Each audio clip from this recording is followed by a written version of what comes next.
ಸಂಕೇತ್ ಹೆಣಗಿ sir, ನನಗೆ ಇದಕ್ಕೆ reaction ನೀವು ಕೊಡ್ತಿರೋ ಬಿಡ್ತಿರೋ ನಿಮ್ಮ ವೈಯಕ್ತಿಕ, ನಾನಂತೂ ಎಕ್ಸ್ಪೆಕ್ಟ್ ಮಾಡ್ತಿಲ್ಲ, ನನ್ನ ವೀಕ್ಷಕರಿಗೂ ಬೇಕಾಗಿಲ್ಲ. ಅವ್ರು ಕ್ಲಾರಿಫಿಕೇಶನ್ ಕೊಡಬೇಕಿತ್ತು, ಕೊಟ್ಟಿದ್ದಾರೆ. ನನ್ನ ನೇರ ಪ್ರಶ್ನೆ, ರಾಜ್ಯಪಾಲರು ತರಾತುರಿಯಲ್ಲಿ ನಿರ್ಧಾರ ಕೈಗೊಂಡಿದ್ದಾರೆ ಅನ್ನೋ ವಾದ ಇತ್ತು, ಆಗಿಲ್ಲ ಅನ್ನೋದನ್ನ ಕೋರ್ಟ್ ತಿಳಿಸಿದೆ. 17A ನಲ್ಲಿ ಅನುಮತಿಯನ್ನ ಕೊಡ್ಲಿಕ್ಕೆ ಅವಕಾಶವೇ ಇಲ್ಲ ಅಂತ ಹೇಳಿದ್ದು, ಅದನ್ನು ಕೂಡ ಕಂಪ್ಲೀಟ್ ಆಗಿ ತಿರಸ್ಕರಿಸಿದೆ. ಹಾಗೆ ಇದರ ಜೊತೆಯಲ್ಲಿ ಕ್ಯಾಬಿನೆಟ್ ತೀರ್ಮಾನವನ್ನ ಖಡಾಖಂಡಿತವಾಗಿ ಪಾಲಿಸಲೇಬೇಕಿತ್ತು ಅಂತ ವಾದ ಮಂಡನೆ ಆಗಿತ್ತು, ಅದನ್ನ ಕೂಡ ನ್ಯಾಯಪೀಠ ತಿರಸ್ಕರಿಸಿದೆ. ಸೆಟ್ ಬ್ಯಾಕ್ ಅಲ್ಲದೆ ಇನ್ನೇನ್ ಕರಿಬೇಕು ಇದನ್ನ ಲೀಗಲ್ ಟರ್ಮ್ಸ್ ಅಲ್ಲಿ ಹೇಳಿ. ಈ ನಿಮ್ಮ ಪ್ರಶ್ನೆಗೆ ಉತ್ತರ ಕೊಡೋಕ್ಕಿಂತ ಮುಂಚೆ ಮಹೇಶ್ ಅವರು ಒಂದು ಆರೋಪವನ್ನು ಮಾಡಿದ್ರು, ನಾನು ಕಾಂಗ್ರೆಸ್ಸಿನ ಒಬ್ಬ ವ್ಯಕ್ತಿ ಅಥವಾ ಪ್ರತಿನಿಧಿ ಅಂತ ಹೇಳಿ. ಮೊದಲಿಗೆ ನಾನು ಈ ವಿಚಾರವನ್ನು ಸ್ಪಷ್ಟಪಡಿಸ್ತೇನೆ. ನಾನು ಕಾಂಗ್ರೆಸ್ಸಿಗೆ ರಾಜೀನಾಮೆ ಕೊಟ್ಟು ಎಲ್ಲಾ ಪದವಿಗಳನ್ನ ತ್ಯಾಗ ಮಾಡಿ ಬಂದಿದ್ದೇನೆ. ಕಾಂಗ್ರೆಸ್ ವಿರುದ್ಧ ನಾನು ನೇರವಾಗಿ ಆರೋಪವನ್ನು ಮಾಡಿ ಬಂದಿದ್ದೇನೆ. ಕಾರ್ಯಕರ್ತರಿಗೆ ಅನ್ಯಾಯ ಆಗಿದೆ ಅಂತ ಹೇಳ್ಬಿಟ್ಟು, ಅದು ಎಲ್ಲರಿಗೂ ಗೊತ್ತಿರುವಂತ ವಿಚಾರ. ನಾನು ಕಾಂಗ್ರೆಸ್ ಪ್ರತಿನಿಧಿಸುವ ಪ್ರಶ್ನೆ ಇಲ್ಲ. ಮಹೇಶ್ ಅವರು ಇದು ಒಂದೇ ಸರಿ ಅಲ್ಲ, ಬಹಳ ಸಲ ಈ ತರ ಬೇಜವಾಬ್ದಾರಿಯುತ ಹೇಳಿಕೆಯನ್ನು ನೀಡ್ತಿದ್ದಾರೆ. ಇದನ್ನ ನಿಲ್ಲಿಸ್ಬೇಕು. ಅವರು ಒಂದು ಘನತೆವೆತ್ತ ಪಕ್ಷದಿಂದ ಬಂದಿದ್ದಾರೆ ಅಂದಾಗ ಅದ್ರ ತಕ್ಕಂಗೆ, ಅದ್ರ ಘನತೆಗೆ ತಕ್ಕಂಗೆ ನಡ್ಕೋಬೇಕಾಗ್ತದೆ. ಬೇಜವಾಬ್ದಾರಿಯುತ ಹೇಳಿಕೆಯನ್ನ ನೀಡಬಾರ್ದು. ಈ ಮಾತನ್ನ ಅವ್ರು ಮೊದಲು ವಾಪಸ್ ತೆಗಿಬೇಕು. ಇದು ಮೊದಲನೇದು. ಎರಡನೇದು, ತಾವು ಕೇಳಿರೋ ಪ್ರಶ್ನೆಗೆ, ಈಗ ರಾಜ್ಯಪಾಲರ ಮುಂದೆ ಇರುವಂತದ್ದು ಎರಡು ಪ್ರಶ್ನೆಗಳು. ಒಂದು, ಒಬ್ರು ಆರೋಪ ಮಾಡಿದ್ದಾರೆ, ಅದಕ್ಕೆ ಸಂಬಂಧಪಟ್ಟಂತ ಪೂರಕವಾದ ದಾಖಲೆಗಳನ್ನ ಕೊಟ್ಟಿದ್ದಾರೆ. ಆ ದಾಖಲೆಗಳು ಸತ್ಯವೋ ಅಸತ್ಯವೋ ಅಥವಾ ಅದರಲ್ಲಿ ಹೇಳಿರೋ ವಿಚಾರ ಸರಿನೋ ತಪ್ಪೋ ಕಾನೂನು ಬಾಹಿರವೋ ಅನ್ನೋದು ವಿಚಾರ ರಾಜ್ಯಪಾಲರು ತನಿಖೆ ಮಾಡೋದಕ್ಕೆ ಬರೋದಿಲ್ಲ. ಅವರು ಮೇಲ್ನೋಟಕ್ಕೆ ಇದು ಸರಿನೋ ತಪ್ಪು ಅಂತ ಮಾತ್ರ ನಿರ್ಧಾರಕ್ಕೆ ಬಂದು, ಇದು ತನಿಖೆ ಆಗ್ಬೇಕೋ ಬೇಡವೋ ಅನ್ನೋದ್ರ ಮಾತ್ರ ಅದರ ನಿರ್ಧಾರ ತೆಗೆದುಕೊಳ್ಬಹುದು ಈ ವಿಚಾರದಲ್ಲಿ. ಹಾಗಾಗಿ ಅವರು ಮುಖ್ಯಮಂತ್ರಿಗಳಿಗೆ ನೋಟಿಸ್ ಕೊಟ್ಟಿದ್ದಾರೆ, ಅವರ ಹೇಳಿಕೆಯನ್ನು ಪಡೆದಿದ್ದಾರೆ. ಆ ಹೇಳಿಕೆಯನ್ನ ಪಡೆದು ಇದು ಮೇಲ್ನೋಟಕ್ಕೆ ಇದು ತನಿಖೆ ಆಗುವಂತ ವಿಚಾರ ಅಂತ ಅವರು ಮನಗೊಂಡು ಇದನ್ನ ಮುಂದೆ ಸ್ಯಾಂಕ್ಷನ್ ಫಾರ್ ಪ್ರಾಸಿಕ್ಯೂಷನ್ ಅಂತ ಏನ್ ಹೇಳ್ತೀರಿ ಅದನ್ನ ಆ ಪ್ರಕಾರ ಕೊಟ್ಟಿದ್ದಾರೆ. ಈಗ there are two things which are distinctive in nature. ಮೊದಲನೇದ್ದು, ಒಂದು ತನಿಖಾ ಸಂಸ್ಥೆ ತನಿಖೆ ಮಾಡಬೇಕಾಗಿತ್ತು ನೇರವಾಗಿ ಅಂದಾಗ ಅದು ತನಿಖೆಗೆ ಪೂರ್ವಾನುಮತಿ ಪಡೆದುಕೊಳ್ಳೋದು ಇದೊಂದು ವಿಚಾರ. ಆದ್ರೆ ಒಬ್ಬ ಖಾಸಗಿ ವ್ಯಕ್ತಿ ಕೋರ್ಟಿನ ಮುಂದೆ ಹೋಗಿ ಪ್ರೈವೇಟ್ ಕಂಪ್ಲೇಂಟ್, ಖಾಸಗಿ ಪ್ರಕರಣ ದಾಖಲೆ ಮಾಡಿ ಆ ದಾಖಲೆಗೆ ಸಂಬಂಧಪಟ್ಟಂಗೆ ಎಲ್ಲಾ ಅನುಮತಿಗಳನ್ನ ಪಡೆದುಕೋಬೇಕು ಅಂತಂದ್ರೆ ಅವರು ಕೂಡ ರಾಜ್ಯಪಾಲರ ಅನುಮತಿ ಪಡೆದುಕೋಬೇಕಾಗ್ತದೆ ಮುಖ್ಯಮಂತ್ರಿ ವಿರುದ್ಧ ಅಂದಾಗ. ಆ ಪ್ರಕೃತಿ ಇದು ಅದು ಏನು ನೀವು ಪ್ರೊಸೀಜರ್ ಅಂತ ಏನ್ ಹೇಳ್ತೀವಿ ಅದಕ್ಕೆ ಕನ್ನಡದಲ್ಲಿ ಏನ್ ಹೇಳ್ತಾರೆ ಗೊತ್ತಾಗ್ತಾ ಇಲ್ಲ. ಆ ಪ್ರೊಸೀಜರ್ ಅನ್ನ ಅವರು ಫಾಲೋ ಮಾಡಿದ್ದಾರೆ. ಗವರ್ನರ್ಗೆ ಅನುಮತಿ ಕೇಳಿದ್ದಾರೆ. Governor principles of natural justice ಅಂದ್ರೆ ಎಲ್ಲರನ್ನೂ ಕೂಡ ಕೇಳಿ ನಿರ್ಧಾರ ತೆಗೆದುಕೋಬೇಕಾಗ್ತದೆ. ಅಂದ್ರೆ ಇದು ತನಿಖೆಗೆ ಕೊಡಬೇಕು, ಸ್ಯಾಂಕ್ಷನ್ ಕೊಡಬೇಕೋ ಬೇಡ ಅಂದ್ರೆ ತನಿಖೆ ಮಾಡಿದೀವಿ ಅಂತ ಎಲ್ಲೂ ರಾಜ್ಯಪಾಲರು ಹೇಳಿಲ್ಲ. ಸಿದ್ದರಾಮಯ್ಯನವರು ತಪ್ಪಿತಸ್ಥರಂತೂ ಎಲ್ಲೂ ಹೇಳಿಲ್ಲ ಅವರು, ಅಥವಾ ಸಿದ್ದರಾಮಯ್ಯನವರು ಏನೂ ತಪ್ಪು ಮಾಡಿಲ್ಲ ಅಂತಾನೂ ಹೇಳಿಲ್ಲ. ಅವ್ರು ಹೇಳಿರೋದು ಇಷ್ಟೇ, these are the matters which require investigation ಅನ್ನೋದು ಒಂದೇ ಅವರ ಅಭಿಪ್ರಾಯಕ್ಕೆ ಮೇಲ್ನೋಟಕ್ಕೆ ಬಂದು ಇದನ್ನ ಮುಂದಿನ ಕಾನೂನು ಪ್ರಕ್ರಿಯೆಗೆ ಚಾಲನೆ ಕೊಟ್ಟಿದ್ದಾರೆ. ಈಗ ಗವರ್ನರ್ ಮಾಡಿರೋದು ತಪ್ಪು ಅನ್ನೋಕ್ಕಿಂತ ಅಥವಾ ಮುಖ್ಯಮಂತ್ರಿ ಅವ್ರು ಮಾಡಿದ್ದಾರೆ ತಪ್ಪನ್ನ ಅಥವಾ ಅವ್ರು ಸರಿ ಮಾಡ್ಕೊಂಡಿದ್ದಾರೆ ಅಥವಾ ಅವ್ರ ತಪ್ಪನ್ನ ಇವ್ರು ಪ್ರತಿಪಾದಿಸ್ತಾ ಇದ್ದಾರೆ ಅಥವಾ ಅವ್ರು ವಿರೋಧ ಮಾಡ್ತಾ ಇದ್ದಾರೆ ಅನ್ನೋಕ್ಕಿಂತ ಇದು ಇನ್ನೂ ತನಿಖಾ ಹಂತದಲ್ಲಿರುವಂತ ವಿಚಾರ. ಆರೋಪಗಳು ಹಲವಾರಿದೆ ಮುಖ್ಯಮಂತ್ರಿಗಳ ಮೇಲೆ ಈ ಪ್ರಕರಣದಲ್ಲಿ.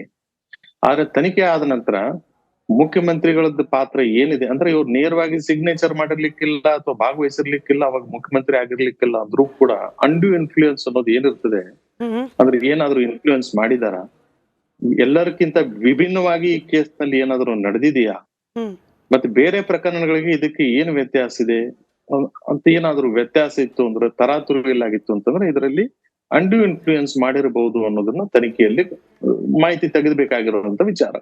ಹಾಗಾಗಿ ಅವರ ತನಿಖೆಗೆ ಪೂರಕವಾದ ಮಾಹಿತಿ ಇರೋದ್ರಿಂದ, ತನಿಖೆಗೆ ಬೇಕಾಗಿರುವಂತ ಎಲ್ಲಾ ಅಂಶಗಳು ಮತ್ತು ವಿಚಾರಗಳು ಇರೋದ್ರಿಂದ ತನಿಖೆ ಆಗ್ಲಿ ಅಂತ ಹೇಳಿದ್ದಾರೆ. ಇದು ಒಂದು ವಿಚಾರ. ಅಂದ್ರೆ ಮುಖ್ಯಮಂತ್ರಿ ಅವರು ಸರಿನೋ ಅಂತ ಹೇಳಿಲ್ಲ. ಒಂದು ಚಿಕ್ಕ ಕಮರ್ಷಿಯಲ್ ಬ್ರೇಕ್ ಹೋಗ್ಲೇಬೇಕು, ಟೈಮ್ ಬೌಂಡ್ ಇದೆ.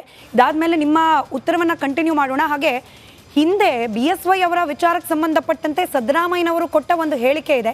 ಆ ಹೇಳಿಕೆಯನ್ನ ಪ್ಲೇ ಮಾಡ್ತೀನಿ ಬ್ರೇಕ್ ಇಂದ ಬಂದ ಮೇಲೆ. ಅದಕ್ಕೆ ನಾಗರಾಜ್ ಯಾದವ್ ಅವರು ಉತ್ತರ ಕೊಡ್ತಾರೆ. ನಾನು ಪ್ರಶ್ನೆನೇ ಕೇಳಲ್ಲ, ಜಸ್ಟ್ ಆ ಬೈಟು, ಅದಾದ್ಮೇಲೆ ನಾಗರಾಜ್ ಯಾದವ್ ಅವರ ಉತ್ತರ.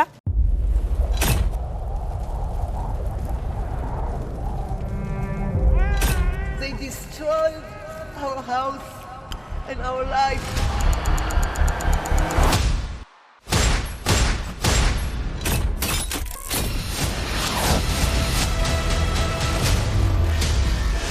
ಹಮಾಸ್ ಉಗ್ರರ ದಾಳಿ ಭಯಂಕರವಾಗಿದೆ.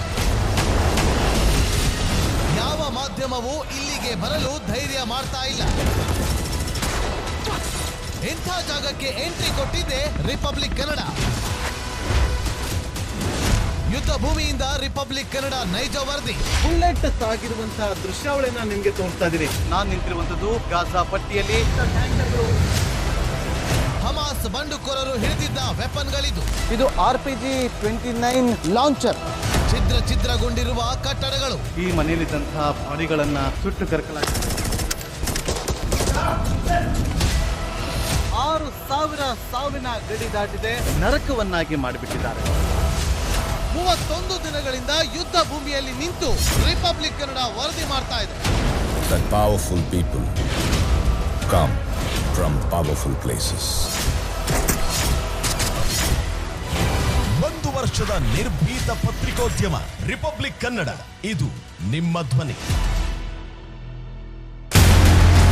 1 ವರ್ಷ ಕಳೆದ ಒಂದೇ ವರ್ಷದಲ್ಲಿ ಚುನಾವಣೆಗಳು, ರಾಜಕೀಯ ತಂತ್ರ ಪ್ರತಿತಂತ್ರಗಳು, ಅಭಿಯಾನ, ಜನಪರ ಅಹೋರಾತ್ರಿ ಹೋರಾಟಗಳು, ಪಾರದರ್ಶಕ ವರದಿಗಾರಿಕೆಯ ಪಣ ತೊಟ್ಟು ಮುನ್ನಡೆದಿದ್ದೇವೆ. 1 ವರ್ಷದ ಸಂಭ್ರಮದ ಜೊತೆಗೆ ಜವಾಬ್ದಾರಿ ಕೂಡ ಹೆಚ್ಚಾಗಿದೆ. ಮತ್ತಷ್ಟು ಮುನ್ನುಗ್ಗಿ ಜನಪರ ನಿಲ್ಲುವ ಉತ್ಸಾಹ ಕೂಡ ಹೆಚ್ಚಿದೆ. ಯಾಕಂದ್ರೆ ಇದು ರಿಪಬ್ಲಿಕ್ ಕನ್ನಡ, ನಿಮ್ಮದೇ ಧ್ವನಿ. 1 ವರ್ಷದ ನಿರ್ಭೀತ ಪತ್ರಿಕೋದ್ಯಮ ರಿಪಬ್ಲಿಕ್ ಕನ್ನಡ, ಇದು ನಿಮ್ಮ ಧ್ವನಿ.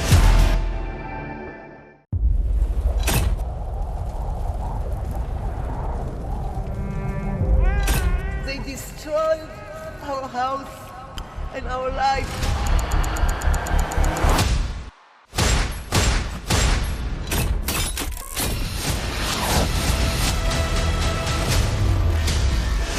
ಹಮಾಸ್ ಉಗ್ರರ ದಾಳಿ ಭಯಂಕರವಾಗಿದೆ.